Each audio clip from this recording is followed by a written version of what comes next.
పవన్ కళ్యాణ్కి హెచ్చరిక జారీ చేస్తున్నాం. నీ ఉడత ఊపుళ్ళకి నీ చెంచాగాళ్ళని పంపించినంత మాత్రాన పేరుని నాని గాని వైఎస్ఆర్ కాంగ్రెస్ పార్టీ గాని నీ ఉడత ఊపుళ్ళకి ఊగేది లేదు, కడిచేది లేదు.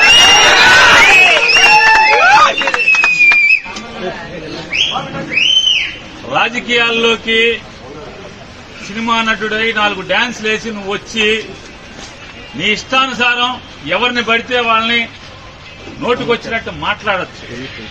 నోరుకి అదుపు లేకుండా ఏది పడితే అది మాట్లాడచ్చు. ఒక సిద్ధాంతం ఉండదు. నిన్నేమో కులం లేదంటావు, నిన్న మతం లేదంటావు, ఇవాళేమో మతాల్ని రెచ్చగొడతావు. హిందువులందరూ బయటికి రండి.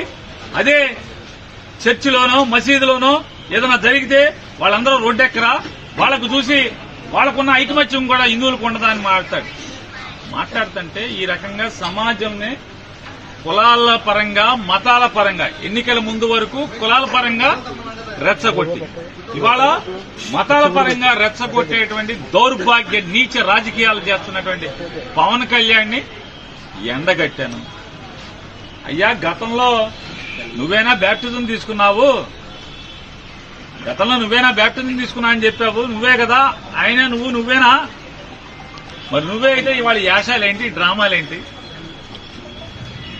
అంతకుముందు యాశాలేంటి, అంతకుముందు భాష ఏంటి, అంతకుముందు డ్రామాలేంటి? ఇవాళ ఒక బాధ్యతాయుతమైనటువంటి ఉప ముఖ్యమంత్రి పదవులు ప్రభుత్వంలో ఉండి బాధ్యత లేకుండా ప్రవర్తించటం ఇది సిగ్గుమాలినతనం కాదా అని నేను ప్రశ్నిస్తే, నిన్న మధ్యాహ్నం నేను ప్రశ్నిస్తే ఆర్గనైజ్ చేసుకుని సిగ్గు లేకుండా ఒక 50 మందిని పోగేసి తాగిచ్చి మా సందు మొదట్లోకి వచ్చి 4 కేకలేస్తే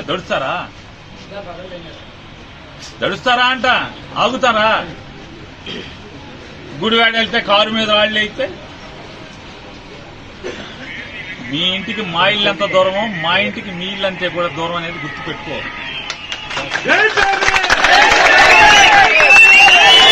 రెచ్చగొట్టి ఆర్గనైజ్ చేసి తాగిచ్చి తాగుబోతుల్ని కిరాయి రౌడీల్ని మా సందు మొదట్లో కూర్చోబెట్టి 4 అరుపులు అరిస్తే నువ్వు వాళ్ళు డౌన్ నాని అంటే ఈ మా వాళ్ళందరూ కూడా 400-500 మంది, నీ దగ్గర 50 మంది ఉంటే వాళ్ళు 400-500 మంది చేరారు. డౌన్ పవన్ కళ్యాణ్ అన్నారు. సిగ్గుపోయింది నీకే కదా. మా ఇంటికి వచ్చి మాతో తిట్లు తిన్నది నువ్వే కదా. నువ్వు డౌన్ ఒకసారి అంటే మా వాళ్ళు 100 సార్లు అంటారు డౌన్ అని. అలాగే మచిలీపట్నం పోలీసులకు కూడా హెచ్చరిక చేస్తున్నాం. ఈ రకమైనటువంటి తప్పుడు ఉద్యోగం మీరు చేయటం మొదలు పెడితే ఖచ్చితంగా బందర్లో హింసా రాజకీయాలు మొదలవుతాయి. పిల్లిని కూడా గదిలో పెట్టి కొడితే తిరగబడి ఒళ్లంతా పీకుతుంది. మేము శాంతి కాముకులమే అవ్వచ్చు, అయినంత మాత్రాన ఈ రకంగా ఇళ్ల మీదకి రౌడీల్ని, కిరాయి మనుషుల్ని, తాగుబోతుల్ని తాగిచ్చి పంపించే పరిస్థితి వస్తే నీకు 50 మంది ఉంటే మా దగ్గర 100,000 సంఖ్యలో ఉంటారు.